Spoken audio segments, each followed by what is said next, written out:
Ne vous y trompez pas, je ne suis pas encore en train de vous présenter un portrait en pied du démon qui est la cause de tout le mal que nous faisons originairement.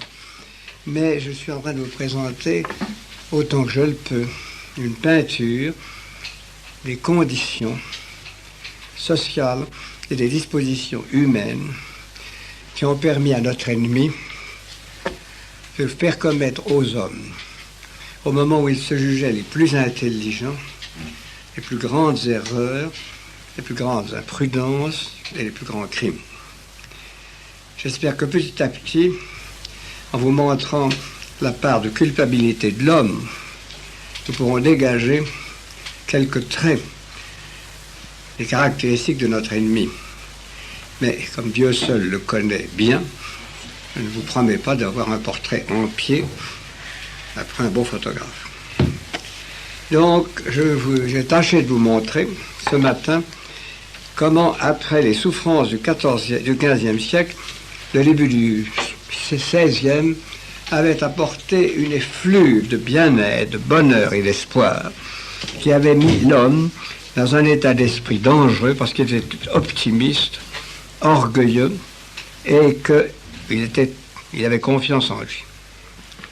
Or, à ce moment-là, pour mater ces passions déchaînées, qui ne sont pas de bonnes passions, l'Église était en mauvaise posture.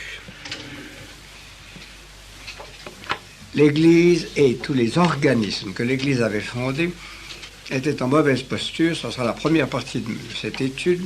Et la seconde, je vous montrerai comment l'ennemi en a profité en suscitant Luther, Calvin et beaucoup d'autres. J'espère avoir le temps de tout vous dire. Si je n'ai pas le temps, nous finirons lundi. L'Église était en mauvaise posture car la papauté n'avait pas pu maintenir la domination sur tout le monde civilisé. En 1037, s'était produit le grand schisme d'Orient. Les prétextes étaient très graves. D'abord, les Byzantins n'acceptaient pas le filioque, c'est-à-dire la procession de l'Esprit Saint par le Père et le Fils. Plus grave, beaucoup plus grave pour eux, ils reprochaient aux prêtres occidentaux des monstres parce qu'ils ne voulaient pas porter la barbe. Et troisièmement, ils n'admettaient pas la primauté de la langue latine. Tout ça, c'était les prétextes. La vraie raison était une raison d'ordre politique. Michel Cérulaire, qui était le patriarche de Constantinople, déclarait « Rome était le centre de la chrétienté tant que c'était le centre de l'Empire. » Maintenant, c'est Constantinople qui est le centre de l'Empire. En effet, Constantin l'avait choisi pour ça. Donc, c'est le patriarche de Constantinople qui doit être le centre de la chrétienté. Ça plaisait à son orgueil, ça plaisait. Et c'est ainsi que toute cette chrétienté de langue grecque, qui avait donné de si grands maîtres à la théologie chrétienne, des martyrs si admirables, qui avait un contraste de vertus éclatantes, évidemment de faiblesse, s'est détaché du romanisme pour le malheur de l'un et de l'autre. Et les efforts que l'on fait maintenant, avec une réelle vertu pour les rapprocher, montrent combien c'est difficile de les rapprocher. Plus grave encore que cela avait été le grand schisme d'Occident. Le grand schisme d'Occident, vous le savez, avait été le résultat du retour à Rome du Saint-Père après son exil à Avignon. Alors, trouvant que les élections à Rome étaient faites d'une façon peu sérieuse, on avait élu un pape français, ensuite on avait eu un troisième élu ailleurs, à un moment il y a eu 4 papes. Vous imaginez que dans ces conditions, le pape avait perdu une grande partie de son prestige, et que même après le concile de Constance, où on est revenu à un seul pape, le prestige n'est pas revenu en un seul jour. D'autant plus qu'il y avait eu le concile de Bâle, avant le concile de Constance. Et que dans le concile de Bâle, les théologiens français, en grande partie les Français, pas uniquement, mais en grande partie, et les évêques français, avaient soutenu une doctrine extrêmement gallicane et avaient fait voter par la majorité du concile la suprématie des conciles sur les papes. Si vous étudiez avec soin, comme vous pouvez le faire plus tard, le deuxième concile du Vatican, vous verrez qu'il y a beaucoup de points de ressemblance entre le concile de Bâle et le deuxième concile du Vatican. En tout cas, c'était cela l'idée maîtresse du concile de Bâle, et cette idée s'était répandue, et il y avait crise dans tous les pays. En France, la crise a été épouvantable. Le roi Charles VII, qui avait à construire une nation et qui était entouré des théologiens qui avaient fait en grande partie les doctrines de Bâle, a publié en 1438 un acte inconcevable qui s'appelait la pragmatique sanction. La pragmatique sanction supprimait toute l'autorité du pape en France, sauf pour le dogme, et interdisait aux prêtres et évêques français de se rendre à Rome. Les élections des curés étaient faites par les paroissiens, les élections des évêques étaient faites tantôt par les chanoines, tantôt par des groupes de laïcs, et enfin le roi donnait sa sanction. Le résultat, comme vous le pensez, fut une innommable pagaille. Les évêchés eurent 2 ou 3 personnes nommées, les paroisses firent se dérouler des pugilats, et l'anarchie qui existait un peu auparavant est devenue d'autant plus violente que la guerre de 100 ans n'était pas finie, que là où il y avait des Anglais, il y avait 2 ou 3 curés, le curé français, le curé anglais, le curé des dames, le curé des messieurs, etc. Ainsi, l'élection par les paroissiens et l'élection par les chanoines a donné naissance à un tel désordre que Louis XI est rentré en relation avec Rome. Seulement, vous savez que Louis XI était un homme fin et très avare. La pragmatique sanction avait un gros avantage pour le roi de France, c'est qu'il n'avait plus rien à payer au Saint-Père. Auparavant, on payait différents droits quand un monastère avait perdu son abbé, quand un évêché avait perdu son évêque, une partie du revenu allait à Rome. Ça s'appelait les alnates, et ça avait d'autres noms, etc. Et tous les appels à Rome rapportaient de l'argent à Rome. Tout ça étant supprimé, évidemment, le roi de France, à un moment où il avait beaucoup besoin d'argent, il trouvait un gros avantage, et puis son orgueil. Louis XI avait tout de même vu que c'était une pagaille sans nom, mais par avarice, il n'y a pas porté remède. C'est François Ier qui, en 1516, à Bologne, a signé avec le pape un concordat qui n'a pas arrangé tout, mais qui, en principe, arrangeait les choses. Le roi choisissait, mais le pape nommait les évêques et il pouvait éviter les mauvais. Et en principe, le pape surveillait aussi les bénéfices. En fait, enfin. Mais enfin, donc, jusqu'en 1516, c'était le désordre le plus total en France, qui s'ajoutait au désordre qu'avait jeté la guerre de 100 ans. En Angleterre, c'était pire, parce qu'il y avait eu je suis désolé, c'était un religieux augustin, qui s'appelait Wycliffe. W-Y-C-L-E-F.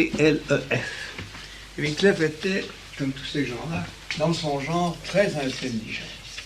Tellement intelligent qu'il est devenu le chef d'une des maisons d'Oxford. Et Wycliffe a été une sorte de petit Luther. Ses doctrines étaient les suivantes. Primo, il faut traduire la Bible en anglais pour que tous les Anglais la comprennent et la lisent et la chez eux. Deuxièmement, le pape n'a aucune raison d'avoir une suprématie en Angleterre. L'Angleterre n'a pas besoin du Saint-Père. Troisièmement, la présence du Christ dans l'Eucharistie est purement symbolique et n'est pas du tout une présence réelle et concrète. Les évêques se sont indignés contre Wycliffe, mais le pape a hautement protégé Wycliffe. En sorte que Wycliffe a eu en Angleterre une secte très nombreuse, qui s'est appelée la secte des Lollards.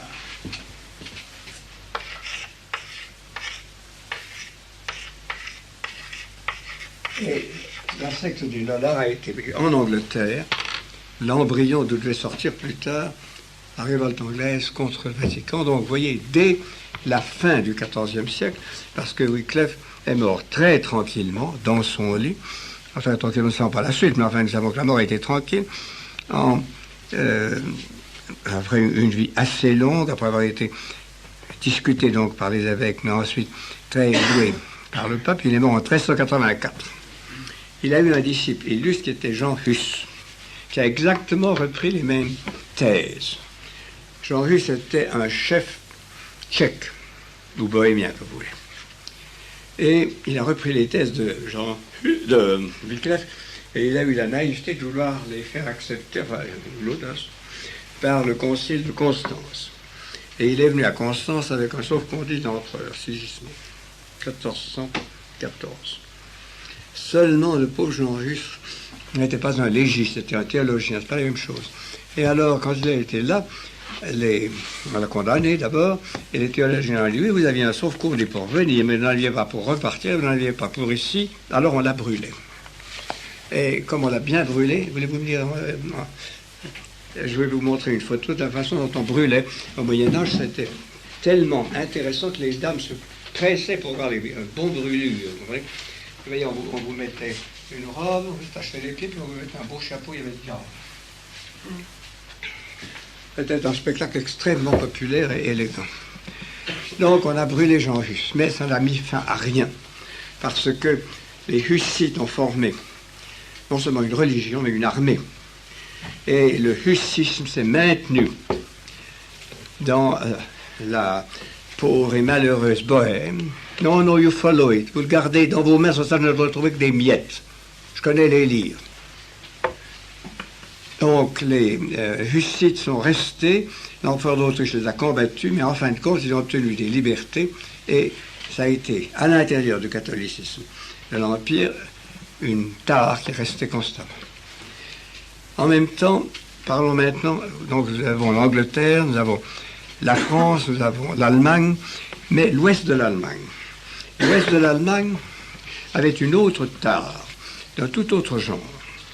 L'ouest de l'Allemagne était visité, du reste comme une partie de la France aussi, par des sectes mystiques, dont les chefs les plus connus étaient Maître Eckhart et Ruysbrock l'Admirable.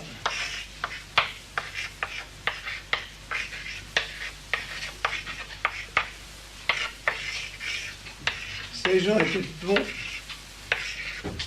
étaient bons mystiques qui étaient partis avec les meilleures intentions du monde, mais qui se sont ensuite laissés entraîner à toute une série de doctrines, non seulement extra-orthodoxes, mais même anti-orthodoxes, donnant une suprématie à l'intuition mystique individuelle telle qu'elle devenait extrêmement dangereuse, et que cela a donné naissance à toute une série de sectes délirantes qui exerçaient une influence énorme en Hollande, en Rhénanie et même en Bavière.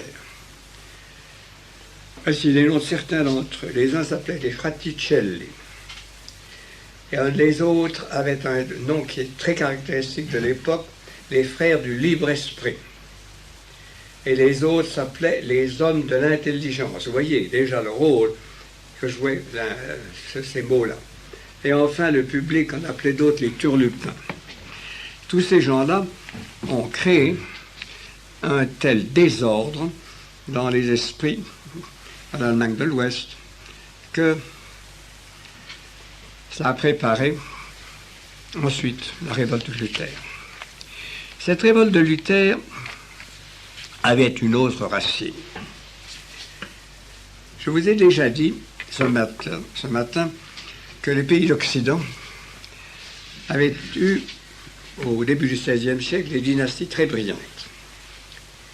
Mais surtout, il faudrait aussi dire que l'Angleterre, la France, et à moindre degré l'Espagne et l'Allemagne, mais tout de même, ont eu ce que l'on pourrait appeler, et même la Suisse, et même la Suède, et même les pays scandinaves, ont eu un début de nationalisme, ou tout au moins de particularisme. Jusqu'à cette époque-là, on était fiers d'être européens, on était de l'Occident, on était chrétiens, ça voulait tout dire. On disait, on ajoutait, je suis du pays dit de France, comme on dit maintenant, je suis valaisan, ou je suis picard, ou bourguignon. Mais c'était secondaire. À partir de ce moment-là, chaque pays a eu sa langue, ce qui n'était pas vrai avant, le latin passait partout. Sa littérature, ce qui n'était pas vrai avant, parce que la littérature était celle de l'Église, en latin. Son point de vue politique, et même, je voudrais répéter, son point de vue moral. C'est cette différenciation de l'Europe, cette poussée de premier nationalisme qui a extrêmement facilité la révolte contre Rome en donnant à chaque pays, à la population de chaque pays, l'impression qu'ils avaient le droit à avoir une religion à leur mesure, qui leur convainc à eux comme leur langue, comme leur littérature, comme leurs coutumes. Et c'est ainsi que le début, la fin du XVe, le début du XVIe, ont vu une situation très difficile, au point de vue moral et au point de vue dogmatique. Cependant, messieurs, et c'est là où il faut nuancer tout ce que l'on dit, c'est une des choses que vous apprendrez, vous êtes encore jeunes. La situation à fin 15e et début 16e, dans beaucoup de pays, n'était pas autant perdue qu'elle devait l'être plus tard. Primo, si nous prenons l'Angleterre, tous les évêques avaient fait bloc contre Wycliffe. Si nous prenons l'Allemagne rhénane, à peu près tous les évêques avaient fait bloc contre ces groupes. En France, un autre groupe absurde qui s'appelait les Vaudois. Les Vaudois étaient des gens qui faisaient vœu de pauvreté. Ils allaient quêter partout. Et si on ne leur donnait pas d'argent, ben, ils vous égorgeaient. Puis ils violaient votre femme et ils tuaient vos enfants. Eh bien, on en avait assez. Et on s'est débarrassé de... Le roi François Ier avait écrit au Parlement de Provence, tenez, occupez-vous de ces Vaudois. Alors le Parlement de Provence, on a fait tuer 45 000, ce qui est peut-être une façon leste de s'occuper des gens. Mais enfin, c'était fini après ça. Donc, il y avait une réaction. Il y avait une réaction qui était également dans le clergé.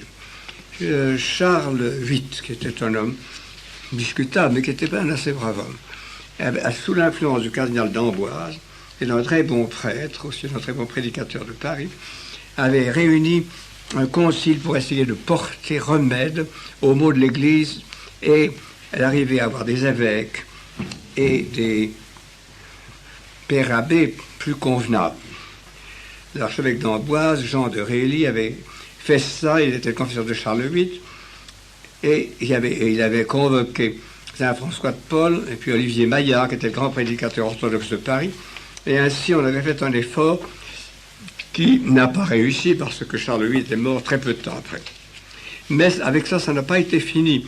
Il y a eu un début de contre-réforme qui a tout de même été en France extrêmement poussé. C'est assez curieux que les plus zélés de ces contre-réformes venaient des Flandres et de Bourgogne. Un certain Jean Stendhal, qui était de Malines, avait créé au collège de Malines centre, qui était un centre d'ascétisme religieux et d'enseignement religieux très strict.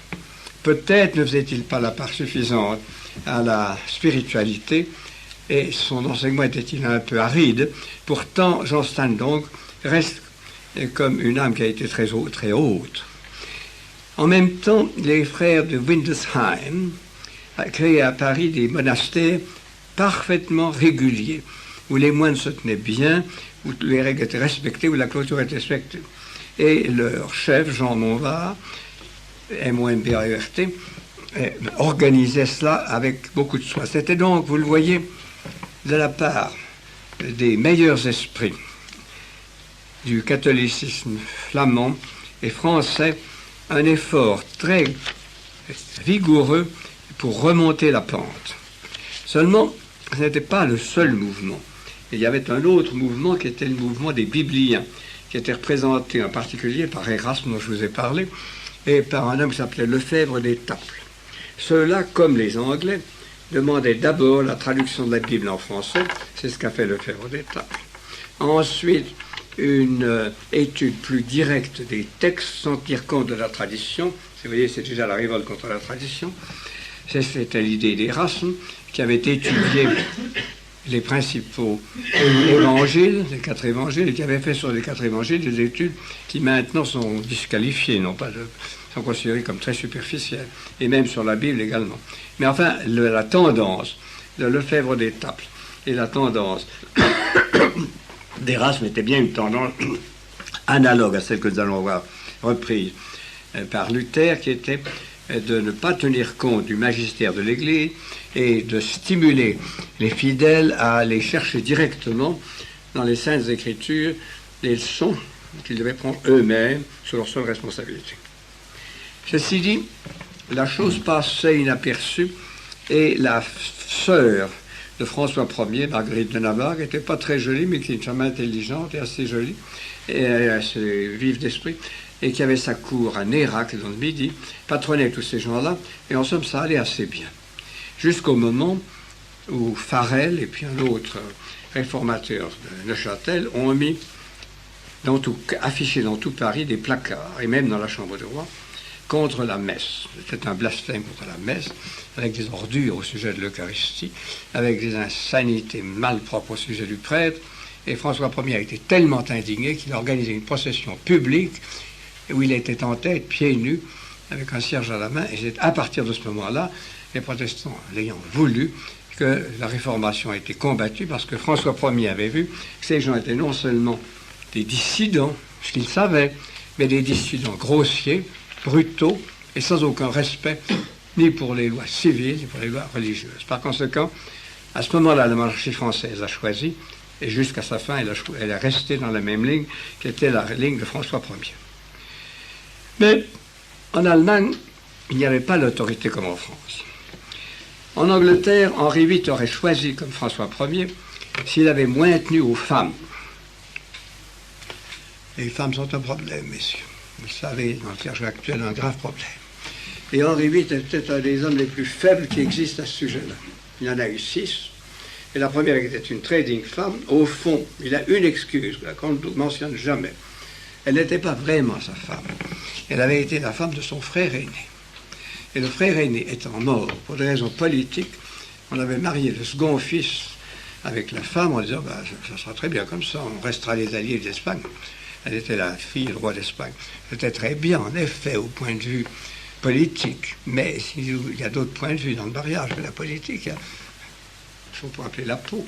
Et Henri VIII était très sensuel. Par conséquent, Catherine d'Aragon, ça aurait pu marcher si elle avait donné un fils. Mais elle a eu la maladresse de lui donner une fille. Ça, en tout cas, c'était fini.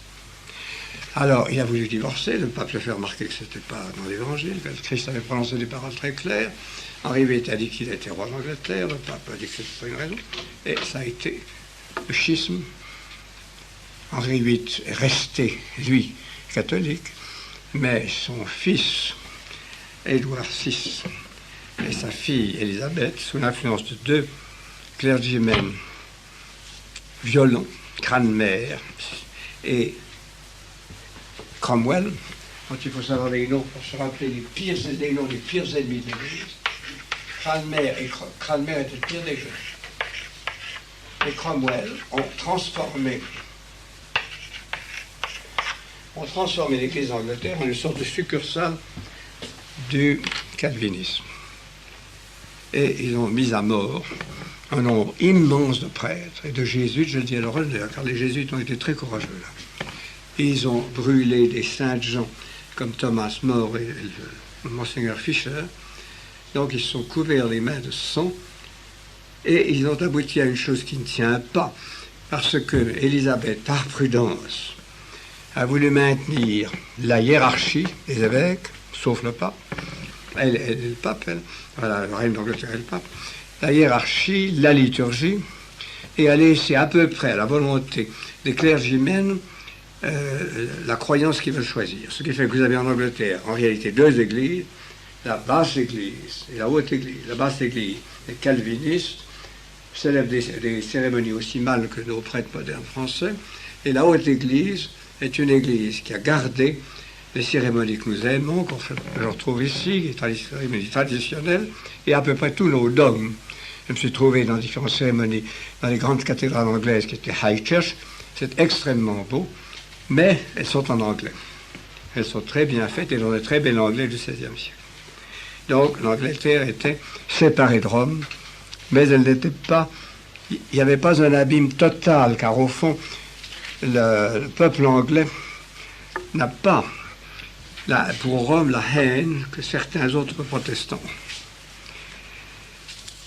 La situation la plus grave s'est présentée en Allemagne.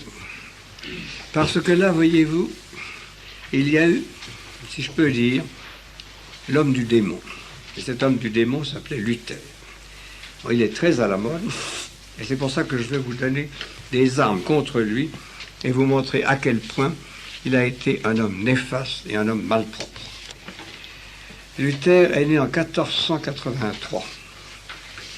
Il était le fils d'un paysan riche, d'Eisleben, d'origine thuringoise. Était un homme, un garçon très doué, très intelligent, très sensible et extrêmement intuitif. Son père était assez riche pour le faire étudier. Le père l'a fait étudier dans de très bonnes villes, à Mansfeld d'abord, ensuite à Magdebourg, qui est une grande ville, et dans l'université d'Eisenach, qui était la meilleure d'Allemagne à ce moment-là. Et le père voulait que le fils fût un avocat fameux, eût de l'argent, etc. Le fils a choisi d'être un ermite de Saint-Augustin. Pourquoi? Comme jeune homme, comme adolescent, Luther était un homme torturé de doute et d'angoisse. Il se rêvait chaque nuit damné, avec des détails concrets.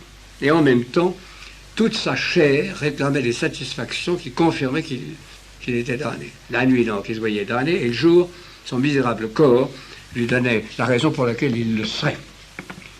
Alors, torturé comme il l'était, il a voulu chercher dans la religion un moyen de se sauver, d'échapper à son démon intérieur. Et alors, il a pris des degrés, il a étudié à Erfurt, comme je vous le disais, puis ensuite à Rome. Mais attention, à Rome, il n'a pas pris un doctorat en théologie, ce qui aurait peut-être été bon pour lui. Il a pris un doctorat en Sainte Écriture. Puis il est rentré en Allemagne et il est allé à Wittenberg, où il était du Sénat de Wittenberg, et où il prêchait et où il enseignait. C'est là que s'est produit le drame. Le Saint-Siège, à ce moment-là, était rétabli à Rome, assez calme, mais Rome était en très mauvais état, avait été plus ou moins abandonné. Et alors, les papes, avec sagesse et imprudence, avec munificence, avec goût, enfin, etc., comme vous voulez, vous pouvez mettre l'adjectif que vous voulez, reconstruisaient des églises superbes, Saint-Pierre de Rome et d'autres. Et pour Saint-Pierre de Rome et d'autres, il faut des sous. Pour avoir des sous, on donnait des indulgences, c'est-à-dire des papiers qui, si l'on prononçait certaines prières et si l'on payait une certaine somme d'argent, vous garantissait un certain nombre de jours d'indulgence dans l'au-delà. Je n'ai pas de lumière sur la théorie des indulgences, mais en tout cas, ça ne semblait pas déraisonnable, puisque la prière et la charité avaient été recommandées par notre Seigneur. Mais pour les Allemands, c'était un crime, parce que ça faisait passer de l'argent allemand, du bon argent allemand, en Italie. Or, à ce moment-là, l'Allemagne était anticléricale. Il s'était produit en 1356, notez cette date, elle est très importante dans l'histoire de l'Église, on n'y fait jamais attention. Un fait très curieux, c'est que, voulant faire une réforme de l'Église, de l'Empire allemand, l'empereur Charles avait publié la Bulle d'or. Et dans la Bulle d'or, il était prévu que désormais ce ne serait plus le Saint-Père qui couronnerait l'empereur d'Allemagne, mais un archevêque allemand à Mayence. Donc, c'était la rupture, pas au point de vue dogmatique, mais au point de vue liturgique et au point de vue autorité avec le Saint-Siège. Car auparavant, jusqu'à cette époque-là, on ne pouvait devenir empereur d'Allemagne que si le Saint-Père voulait bien vous couronner. C'était fini. Donc, c'était une sorte de laïcisation de l'Empire romain, on restait catholique, de l'Empire allemand, on restait catholique, mais enfin, l'Empire était séparé de Rome et de l'autorité de Rome, et il y avait une crise d'anticléricalisme dans toute l'Allemagne, et c'est dans cette atmosphère-là que Luther est né, qu'il a pris position contre les indulgences, qu'il a fait de grands discours au milieu de l'approbation publique. Et alors, le Saint-Père l'a d'abord pris par la douceur, on a envoyé un jésuite pour discuter avec lui, le jésuite a été aussi maladroit qu'il peut être quelquefois, ça n'a servi à rien. Le Saint-Père a essayé de la douceur, et, voyant que ça ne marchait pas, a dit à l'empereur, Maximilien, envoyez-moi ce monsieur-là. Peut-être qu'il aurait été un petit peu brûlé, mais Maximilien n'a pas voulu. Maximilien a réuni une diète à Augsbourg où on a discuté avec Luther, qui était très éloquent, surtout quand il avait un bon public, et alors qu'il a bouleversé la diète et qui s'en est tiré avec un grand orgueil. À partir de ce moment-là, à partir du moment où Luther a affiché à la porte de la chapelle de Wittenberg les articles qu'il affirmait et qu'il a brûlé publiquement la bulle du pape et qu'il a parlé à Augsbourg, les ponts étaient coupés. Et l'orgueil de Luther ne lui permettait plus de revenir en arrière. Quand le nouvel empereur Charles Quint fut élu, en 1609, Charles Quint avait une foi beaucoup plus profonde que Maximilien, et il était un homme qui désirait travailler pour le christianisme et le catholicisme. Donc il a de nouveau convoqué Luther à Worms. Et là, Luther a refait encore un grand discours. Mais cette fois-là, l'empereur était prévenu, et l'empereur lui a fait répondre d'une façon pertinente, en sorte qu'il a été mis au banc de l'Empire. C'était en avril 1521. Donc il était à la fois, puis le pape le tenait pour anathème et l'Empire le mettait au banc. Ça aurait pu être la fin de Luther, mais les princes du nord de l'Allemagne l'ont protégé. L'électeur de Saxe l'a fait enlever et il l'a caché dans son château de la Wartburg. On peut encore aller le voir sur le pèlerinage. On peut aller voir sa chambre. La Wartburg était au milieu des bois, c'était en Saxe. Ni l'empereur, ni aucun prince catholique ne pouvait aller chercher Luther, qui là s'est tassé. En cet hiver-là, il a traduit la Bible en allemand, très bien, c'était un grand écrivain. Il a commencé à écrire des hymnes, des chorales, etc. Et il a commencé à donner son enseignement. Qu'est-ce qu'était l'enseignement de Luther? L'enseignement de Luther, essentiellement, c'est que l'homme est sauvé par les mérites du Christ. Seul. L'homme n'ayant personnellement aucun mérite. Et donc, c'est sa foi en lui qui est le témoignage de son salut et non pas ses actes. C'était l'une de ces deux grandes idées. L'autre grande idée, c'était le libre examen. C'est que chaque homme doit arriver à la foi par un hommage, une étude personnelle de la divinité, et qu'aucune autorité ne peut le lui imposer.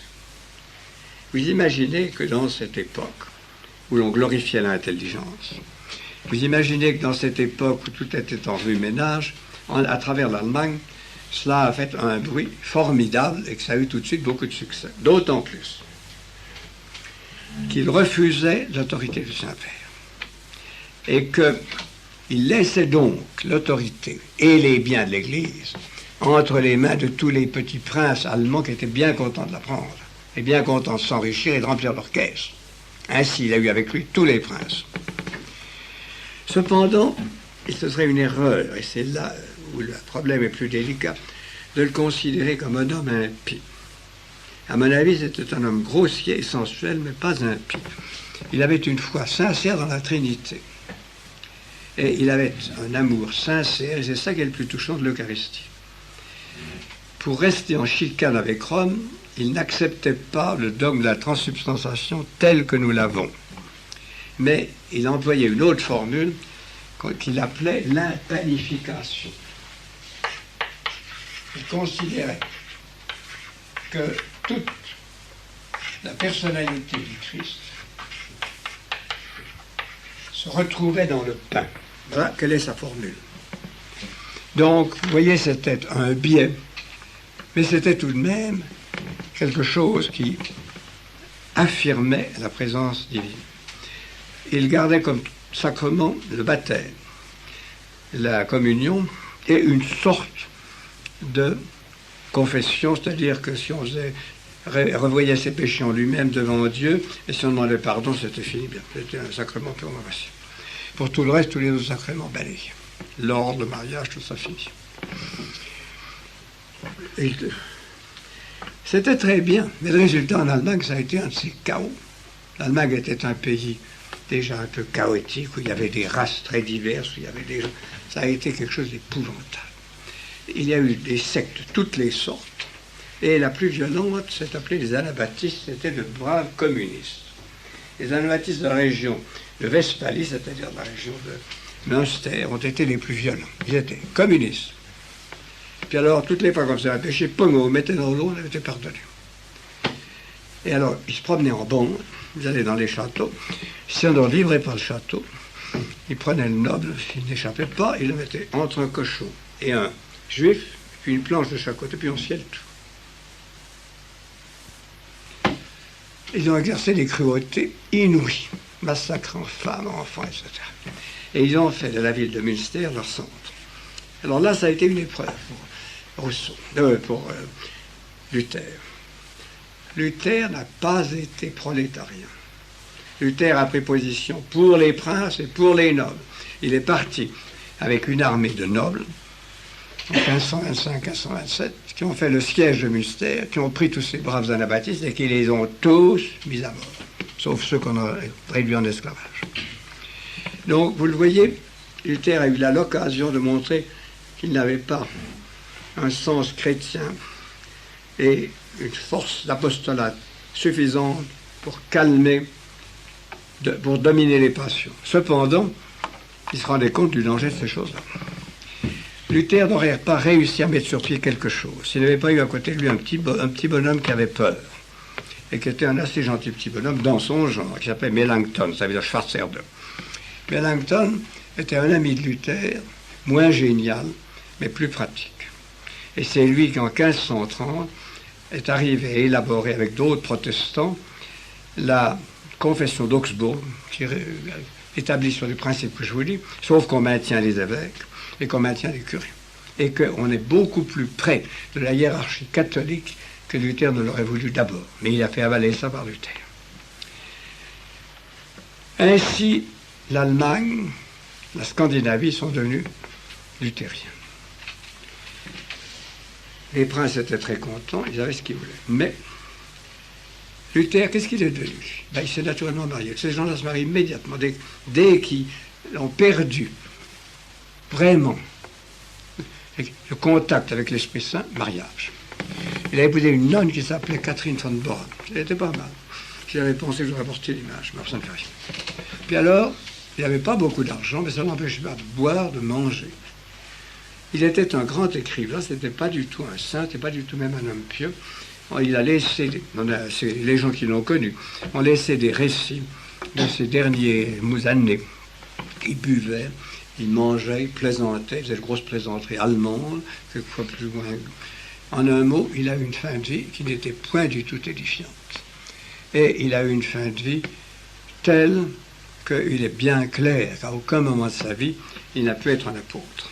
Et il a laissé derrière lui, tout en ayant écrit certains essais très bons contre les athées, contre les libertins, contre les anabaptistes, où là, alors, il est vraiment un chrétien. Il a laissé derrière lui, en Allemagne, un désordre épouvantable. Ceci, on le sentait partout. Et c'était la raison pour laquelle le luthéranisme n'avait même pas réussi à s'implanter très bien en France. Les Français, je crois, très intelligents, ils le sont quelquefois, j'espère, messieurs, mais ils ne sont pas toujours. Mais tout de même, ils ont un goût, ils comprennent ce qu'on leur dit. Et alors, les choses de Luther leur arrivaient dans un dogme, dans un méli-mélo. Ils ne comprenaient pas, par exemple, la différence entre l'attitude de Luther devant la Sainte Eucharistie et celle de l'Église, et des choses comme ça. Donc, ça n'avait pas beaucoup de succès. Et le protestantisme commençait à se répandre en France, plutôt à cause du mécontentement des populations contre les prêtres et contre l'abus de certains, en particulier les prédicateurs ambulants, des cordeliers qui y allaient un petit peu trop fort, et d'autres choses comme ça. Mais ce n'était pas encore une révolte dogmatique. Il y a eu un petit monsieur qui s'est bien rendu compte de ça. Ce petit monsieur sec, moins bien portant que Luther, avec un mauvais estomac donc, qui ne pouvait pas se permettre ce que Luther se permit. Luther était comme ça à 30 ans et comme ça à 50. Il y a des portraits extraordinaires du crâne à Clovion. Calvin était né à Noyon le 10 juin 1509. Donc il avait 30 ans de moins que Luther. C'était un garçon très intelligent lui aussi, sec. Son père et toute sa famille étaient des administrateurs de biens d'église. Vous savez que l'église était fort riche à ce moment-là. Et alors, à côté du curé, qui était supposé prier, qui priait souvent, il y avait un administrateur civil qui s'occupait des biens d'église et qui était curé civil, si vous voulez. Et la famille de Calvin était cela. Et Calvin lui-même devait avoir la gérance d'une paroisse, et il préparait son droit, mais en même temps, il faisait des études, tout un bel esprit. Et il a été à Orléans, à l'université d'Orléans, à étudier le grec. Et là, il est tombé sur un des professeurs qui ont débauché tour à tour lui, alors le premier, et puis Rabelais, et puis beaucoup d'autres. Ce professeur était évidemment un homme éloquent et adroit, et il les a débauchés. Et Calvin a commencé à partir de ce moment-là à se révolter. Mais sa vocation n'a pas été du tout celle de Luther. Ce n'était pas un lyrique comme Luther, c'était un prosateur, c'était un rationaliste. Et alors, il s'est révolté. Mais il a eu 3 idées dont il faut lui tenir compte et qu'il faut comprendre. La première idée, c'est de s'opposer à Luther en ayant une église forte, bien organisée, pas de hasard. Deuxièmement, de s'arranger pour rester en termes corrects avec la monarchie française. Et puis troisièmement, de sauver la Trinité. Je vous dis le côté positif de Calvin avant de dire le côté négatif. Calvin avait gardé, et nous devons, nous autres catholiques, nous rendre compte de cela en discutant avec eux, c'est une question d'honnêteté. Calvin avait gardé dans le cœur quelque chose de cette foi de ses ancêtres, et il voyait que le protestantisme donnait l'occasion à 1 million de blasphèmes, d'ordures, de négations, et alors il s'est dit que le vrai succès du protestantisme ne pourrait s'affirmer que le jour où il y aurait une église protestante qui pourrait attirer des âmes sincères, ayant encore l'amour de Dieu et l'amour du Dieu trinitaire que le Christ nous a enseigné, mais en même temps qui serait complètement libéré de Rome et qui offrirait une discipline autre que Rome. Vous voyez donc, le système était complètement différent et nous dirons beaucoup plus adroit. Seulement, il s'agissait de trouver un point d'application. C'est Farel qui le lui a produit.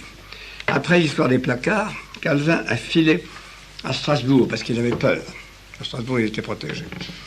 Et là, il a rencontré Farel qui venait d'essayer d'intriguer pour protestantiser Genève. Genève n'était pas protestante. La majorité de la population était catholique et, je vous l'avoue, un petit peu jouisseur. Il ne faut pas le dire là-bas. Mais enfin, bien. Seulement, Genève était dans une situation ambiguë, étant à la fois propriété du duc de Savoie, qui était pauvre et qui en tirait tout ce qu'il en pouvait, et propriété, dans une certaine mesure, de l'évêque, qui était quelquefois un Savoie. Par conséquent, les Genevois n'étaient pas très contents du côté savoyard de l'histoire, et ils s'appuyaient sur Berne. Et Berne, qui venait de séculariser toutes ces églises et d'y trouver un gros bénéfice financier, et qui était en train de rafler tous les territoires qu'il pouvait rafler, depuis le Jura jusque là, la région d'Aigle. Berne, donc, aurait été très contente de rafler Genève, et c'était Berne qui aidait Farel et qui a aidé Calvin à s'installer. C'est donc une installation par la force. Dites-vous bien, messieurs, que dans toute cette histoire de calvinisme, c'est la force qui a réglé tout. Avant Calvin, le grand réformateur suisse, c'est Zwingli, qui lui refusait le pape, refusait l'Eucharistie, qui était un symbole, refusait tout, sauf le baptême. Donc, Zwingli n'avait qu'une idée, il fallait une épée, et puis on entrait dans les villages, on disait, bien, tu te fais protestant ou je te décapite. Les gens avaient le choix. Il n'y a qu'un endroit où il n'a pas pu réussir, il est arrivé dans un petit bourg qui s'appelait Échallens, et les femmes battaient leur linge. Et quand il leur a dit ça, les femmes qui étaient de bonnes Suissesses ont pris leur battoir et ont tapé dessus. C'était donc dans le canton de Vaud une région qui, par le courage de ses habitants, restaient catholiques parce qu'ils n'ont pas voulu céder à la force. C'est également le mérite de Fribourg et des cantons catholiques de Savoie. C'était donc une question de force. Et c'est par la force que Berne a établi le protestantisme à Genève, en expulsant les chefs catholiques ou en les brûlant, ou en les tuant, etc. C'est de là que vient le mot huguenot. Les chefs protestants de Genève s'appelaient Eidgenossen, qu'on a appelé huguenots, et les catholiques, c'est pas très joli, s'appelaient les mamelouks. J'y peux rien. Donc Calvin s'est établi à Genève définitivement en 1541. Et il y est resté jusqu'à sa mort en 1564. Calvin a fait de Genève une Rome protestante. Calvin niait l'autorité du pape, niait le caractère sacré des prêtres et de tous les sacrements, sauf le baptême. Et alors, Calvin donc voulait sauver quelque chose, mais très peu. Donc il reconnaissait la validité du baptême, et le baptême était nécessaire. Mais pour la communion, il avait une subtilité théologique. Non, le corps du Christ n'était pas présent. Et pourtant, quiconque recevait l'Eucharistie était en contact réel avec le Christ. Ceci, Zwingli n'accepte pas, et beaucoup, les calvinistes actuels n'acceptent pas.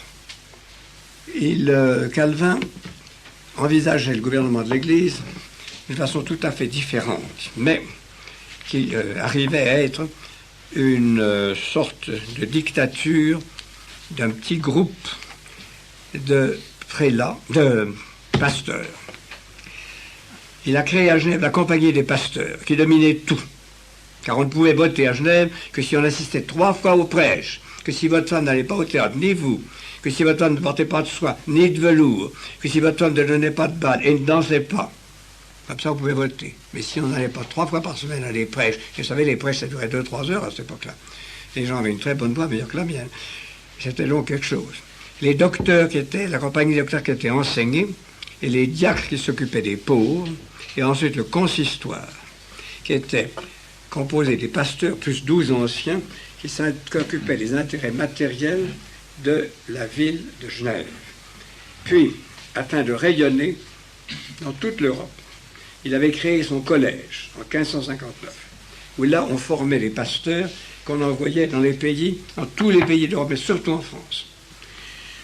Il avait attiré également chez lui un nombre immense, pour la petite ville, une seule petite ville de 10 000 habitants, d'imprimeurs. Et là, il ne faut jamais oublier ça, on l'oublie toujours. Calvin de Genève avait eu une très grande foire qui était en diminution, mais qui existait encore. Or, dans chaque ballot de colporteurs qui venait à la foire, on mettait des tracts protestants, calvinistes. Et le calvinisme est insinué dans les villes, les petites villes et même les villages de France, par ces ballots de colporteurs qui en vendaient du sucre, qui en vendaient du poivre, ou vendaient en même temps la marchandise calviniste. Et cela a été fait avec un soin tellement grand qu'au XVIIIe siècle, il y avait tout un réseau à travers la France, l'Angleterre, l'Allemagne, l'Amérique du Nord, l'Amérique du Sud, de libraires et d'imprimeurs calvinistes, et que c'est cela que Genève a mis à la disposition de Voltaire. Donc, Genève était devenue un centre rayonnant de propagande. En Écosse, il a réussi en faisant chasser la reine Marie Stuart, et grâce au prédicateur Knox, K-N-O-X. En Hollande, avec Marnex. Également, en Hongrie, grâce aux Turcs. Les Turcs ont préféré supprimer le catholicisme et laisser leurs malheureux vaincus et esclaves devenir calvinistes. Ça les gênait beaucoup moins, ils savaient que c'était beaucoup moins grave. Ainsi, une partie de l'Europe est devenue calviniste, et en France, les principales provinces qui sont devenues calvinistes, c'est le Languedoc, les Cévennes, et puis une partie de la Normandie, et puis la noblesse très souvent. Voilà comment on rendait un village calviniste. Les colporteurs avaient apporté des papiers et un certain nombre de personnes se réunissaient. Puis, on faisait venir un prédicant de Genève. Puis quand on avait assez de fidèles, on allait dans une paroisse où le curé n'était pas très fort physiquement, et pendant que les hommes étaient au travail des champs, on s'occupait, on s'emparait du presbytère, on faisait sur la place, on mettait le feu à tous les papiers de la paroisse, on distribuait le peu d'argent qu'il y avait, s'il y avait de l'argent, à tous les paroissiens, et on faisait une parodie en promenant des enfants, des femmes avec les ornements sacrés, puis ensuite on fichait le feu à la tour, et quand tout ça a été fait, le pasteur prononçait un sermon dans l'église dévastée. Si monsieur le curé voulait revenir, on le flanquait dans le puits. C'est ce qu'on a fait à une cinquantaine de religieux à Nîmes à cette époque-là. Et en somme, l'installation du calvinisme dans la région des Cévennes est une installation par la violence. Cette violence satisfaisait certains instincts des Cévenols, parce que c'était dans les Cévennes que s'étaient réfugiés bon nombre de ces cathares du XIIe siècle, qui ayant été vaincus, s'étaient réfugiés dans les Cévennes et avaient gardé cette vieille haine des vaincus. Par cette pénétration et par le fait que Marguerite de Navarre était devenue calviniste, par le fait qu'une grande partie de la noblesse et même des intellectuels étaient devenus calvinistes, Calvin avait dit à ses fidèles « Pas de guerre civile, mais vous gardez la partie, vous finirez par avoir un roi calviniste et la France sera calviniste. » Seulement les nobles avaient envie et besoin d'argent. Et ils ont engagé la guerre violente contre le clergé et contre la monarchie. Remarquez que Calvin, lui, avait été beaucoup plus prudent. Quand il a publié son institution de la religion chrétienne en 1536, en latin, en 1540 en français, était précédé d'une dédicace très aimable au roi François Ier. Mais ces gens n'ont pas suivi. Et alors ils se sont lancés dans une guerre qui a été d'autant plus maladroite. Et ceci vous explique leur échec. C'est que ces nobles méprisaient les paysans et un peu partout en France pillaient les fermes, pillaient pour manger, pour boire. Or, le Parlement de Paris, et on n'en parle pas dans les livres, il faut savoir ça, mis au courant de cela, a pris la mesure qui a sauvé le catholicisme français. Il a autorisé paysans et paysannes de France, qui n'étaient pas permis par la loi féodale, de s'armer et d'aller courir sus aux protestants.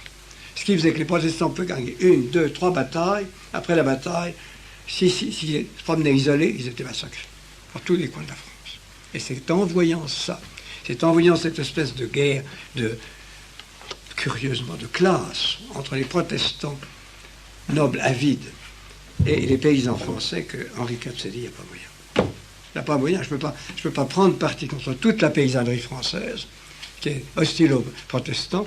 Et c'est à ce moment-là que Sully, qui était un homme sage et qui était un calviniste sage, une nuit s'est agenouillé, comme nous le savons, près de la couche sur laquelle reposait le jeune roi. Il lui a dit, sire, on peut prier Dieu de diverses façons pourvu qu'on l'aime. Soyez catholique. Et à la suite de ça, donc, Henri IV, indigné de la cruauté des protestants, est devenu catholique, et à mon avis, sincèrement. Très sincèrement. Voilà donc les grandes lignes de cette réformation, sur laquelle ce n'est pas une conférence que je devrais vous donner, mais 4 ou 5. Mais vous aurez le temps plus tard, vous êtes jeune encore, de l'étudier. Je n'ai voulu vous donner que les très grandes lignes. Et pour terminer, avant de vous laisser quelques minutes, si vous le pouvez, pour me poser des questions, je voudrais vous résumer tout ceci. Donc, ce qui s'est produit, c'est que Luther, comme Calvin et les autres réformés, ont flatté les passions qui avaient été éveillées au début du siècle, c'est-à-dire l'orgueil humain. Le libre examen qui fait l'homme arbitre de ce qu'il peut et doit penser de Dieu est une chose qui convient à l'orgueil humain. Ensuite, tout ce qu'ils ont ainsi organisé, allez voir, le mépris du sacré, remplacé dans les prêches protestants et même dans les prêches luthériens par du profane convient à cette époque d'appétit matériel et qui ne veut pas être gêné par la spécialité. Ensuite, le mépris de l'autorité et de la discipline est également d'autant plus agréable qu'il est remplacé par le souci du social. Rappelez-vous, le social et communautaire, ce n'est pas une invention d'aujourd'hui. C'est déjà Luther et Calvin, mais c'est Luther qui l'a manié le mieux, car son Église est gouvernée, son Église qu'on appelle quelquefois presbytérienne, est gouvernée par le groupement des fidèles et du pasteur. Ainsi, c'est déjà l'esprit de cette communauté-là qui s'impose, et voyez à quel point ça pouvait flatter ces petites communautés de Suisse, pourvu qu'elles obéissent à Calvin, de pouvoir décider, choisir le pasteur, etc., choisir leur rite et tout le reste. Puis ensuite, il y a dans le calvinisme un aspect qui a eu un développement considérable. Calvin croit à la prédestination. Luther aussi, mais d'une façon moins formelle. C'est-à-dire que nous naissons sauvés ou condamnés. Nous naissons destinés à l'eau ciel, bing, destinés à l'enfer, boum. Et cela, évidemment. Mais on peut voir, après le calvinisme, la bénédiction de Dieu sans la foi, et c'est la divine providence nous donne la réussite. Et Calvin, comme Luther, mais plus clairement que Luther, toutes les interdictions que le Saint-Siège avait faites pour les métiers financiers, la banque en particulier. Ce qui fait que Genève est devenue non seulement un centre d'éducation, un centre d'impression, mais aussi de banque. Le Saint-Siège avait maintenu pendant tout le Moyen-Âge l'interdiction du prêt à intérêt. Calvin supprime cela. Donc, les chrétiens peuvent désormais faire ce que faisaient seuls les juifs, et ce qui enrichissait tous les juifs d'Europe. Ils peuvent prêter à intérêt, et aussitôt, de Lucques, tous les coins de l'Italie, où les financiers étaient plus en avance, viennent des gens qui s'installent à Genève, qui se font calvinistes, et qui trafiquent l'argent. Et ainsi Genève est devenue la plaque tournante de l'argent, tellement que les armées de Louis XIII, Louis XIV, Louis XV, Louis XVI n'entraient jamais en guerre sans que tout le financement des vivres ait été fait par des banquiers de Genève. Et c'est ça qui a tellement enrichi les banquiers de Genève avec d'autres choses, je pourrais vous dire. Ainsi, vous voyez comment Calvin, plus ou moins volontairement, mais d'instinct, enfin peut-être un calcul adroit, a joué sur l'argent, et l'argent a joué pour lui. Et c'est dans ce contexte qu'il faut réaliser le succès graduel de cette réforme à la fin du XVIe siècle. Alors qu'en France, au contraire, elle perdait du terrain, car l'esprit populaire, l'instinct français, était un instinct de prière liturgique. La France a beaucoup de défauts, mais elle a au moins une qualité, c'est que l'ensemble des gens qui ne sont pas obnubilés a le goût de la beauté. Et que même aujourd'hui, dans beaucoup de paroisses, les gens ont la nostalgie de la vraie messe, les gens ont la nostalgie du vrai salut, les gens ont la nostalgie du vrai compli. C'est une chose dont on souffre. Eh bien, à ce moment-là aussi, les gens étaient dégoûtés des prêchailleries de Calvin et de ces gens, et ils voulaient de vrais offices qui est une noblesse qui les aide à penser à Dieu et qui les aide à s'élever dans la présence de Dieu. Ça, les bons Suisses n'avaient pas ce don-là, sauf quelques-uns, naturellement, parce qu'il y a eu des gens héroïques et des martyrs ici comme partout, et les cantons du centre, pour d'autres raisons que celle-là, ont gardé une foi qui était très belle. Ainsi, messieurs, je vous ai raconté tout cela sur le protestantisme, qui est le 10e de ce que j'aurais vous dire. Mais je vous l'ai raconté parce que la maçonnerie n'est en réalité que l'arme de guerre du protestantisme. Et c'est ça que je vais commencer à vous dire lundi matin. Avez-vous quelque chose à me demander maintenant? Je vous demande pardon, je n'ai pas laissé beaucoup de temps, mais...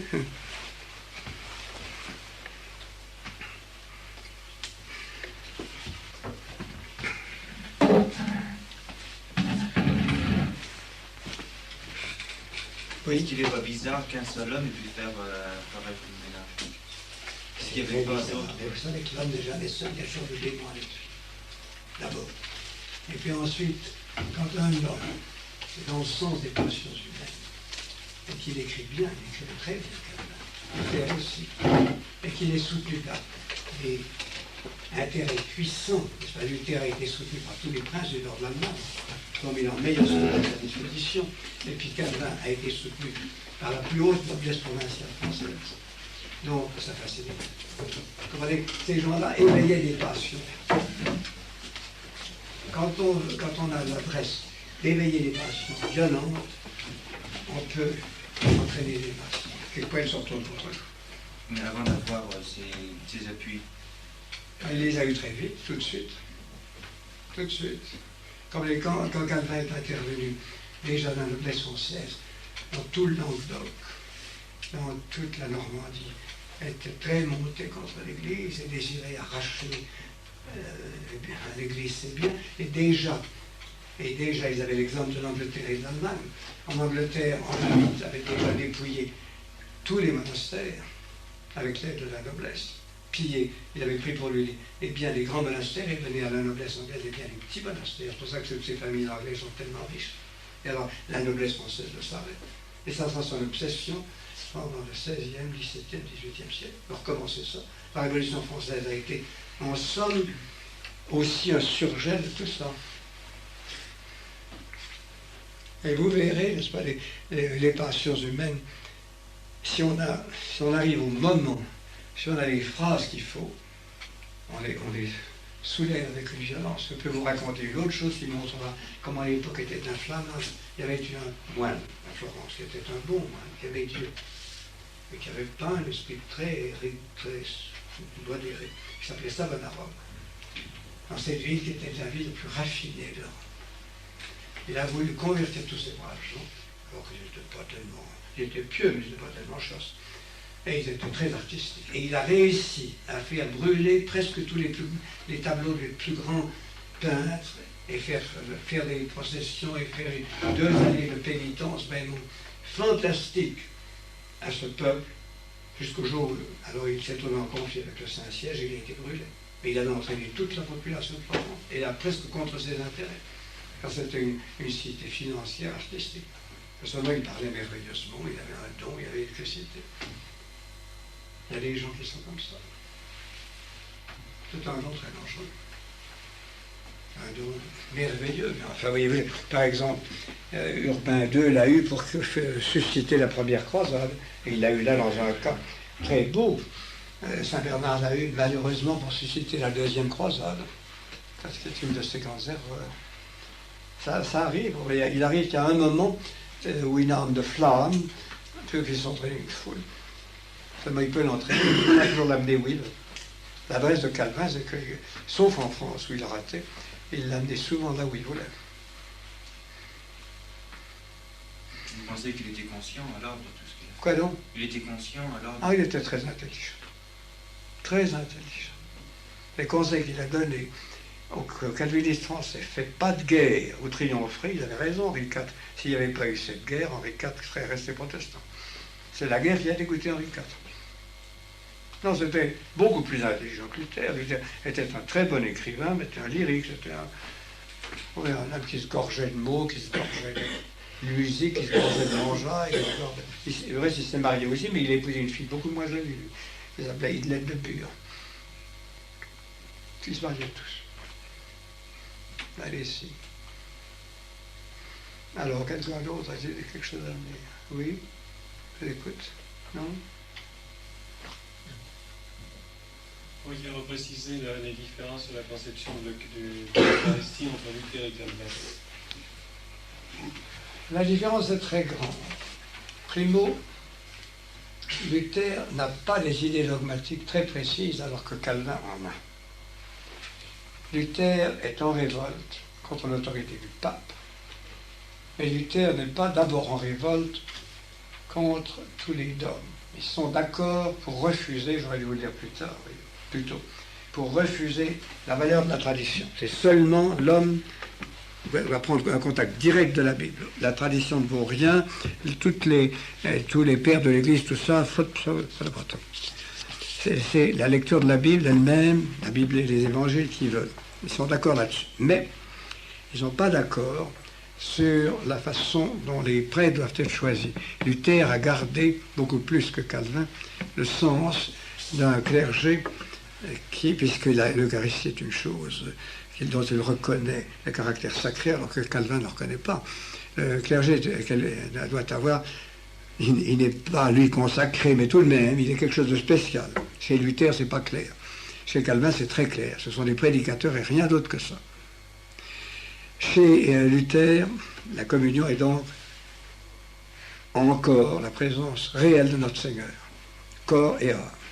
Chez Calvin, ce n'est qu'une présence totale, mais indistincte. Chez Zwingli, c'est plus rien du tout. Chez Calvin, chez Luther, il existe encore une notion nette du besoin de confession, bien qu'il le rapporte à Dieu seul, sans intermédiaire. Mais chez Calvin, ça n'existe plus, puisqu'on est condamné ou absous en naissant.